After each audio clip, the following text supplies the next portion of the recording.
Hey, happy Hanukkah to everybody. There's an interesting concept I'd like to point out. Many people are aware, of course, Hanukkah. We all know that we light one candle on the first day, two on the second, three on the third, until finally on the eighth day, we're lighting all 8 candles.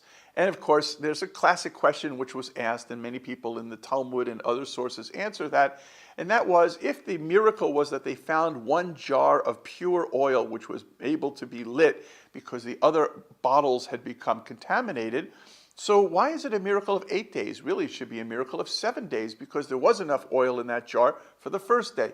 So one of the classic answers, of course, is, well, since they knew the process was going to be 8 days until there would be more oil, better it should burn a little every day, and so they divided it into eighths. And the miracle was that each eighth actually burnt for the full day. On another level, however, which is even more curious, is that it comes to teach us something much deeper. And that is, in fact, they put the full jar in on the first day, and we would say that's not a miracle. And so therefore our sages come along and tell us, no, even the fact that oil burns is a miracle. In other words, even nature is a miracle. And this is hinted at by an amazing story in the Talmud. A young girl comes to her father, who was a famous rabbi, and says, "Father, we have no oil for lighting the Shabbat candles." And he says to her, "No problem, why don't you use vinegar?" And she says, "But Dad, everybody knows that vinegar can't burn." And he answers, "The same God that makes oil burn will make vinegar burn." Now, obviously, if you and I try to burn vinegar, it's not going to burn.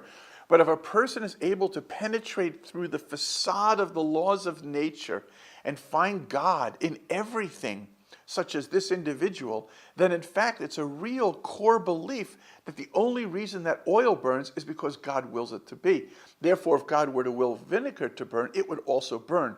So therefore, the miracle is not just to understand that which we call miracle, but even in nature is miracle. This is hinted at actually in the Star of David.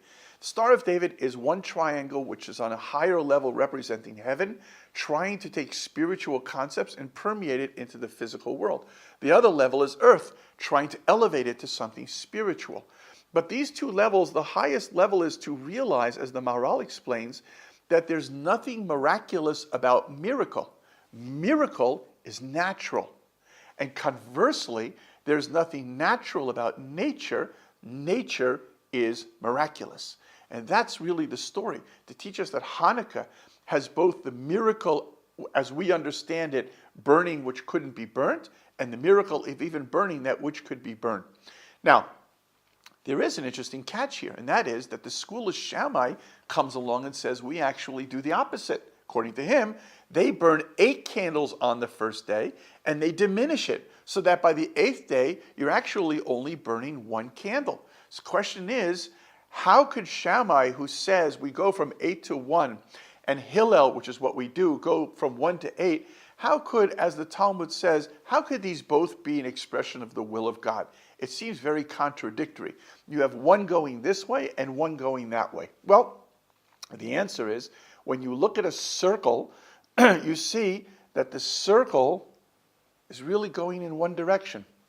When you isolate just the top of the circle, that part of the circle is going this way. When you isolate the bottom, it's going that way. But it's really all going in the same direction. So Shammai is a different approach. Shammai's approach is about heaven.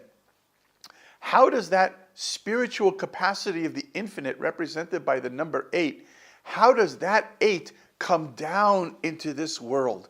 And that's what it represents, taking that number 8 all the way through the various levels of creation until it finally finds one candle down here on the ground.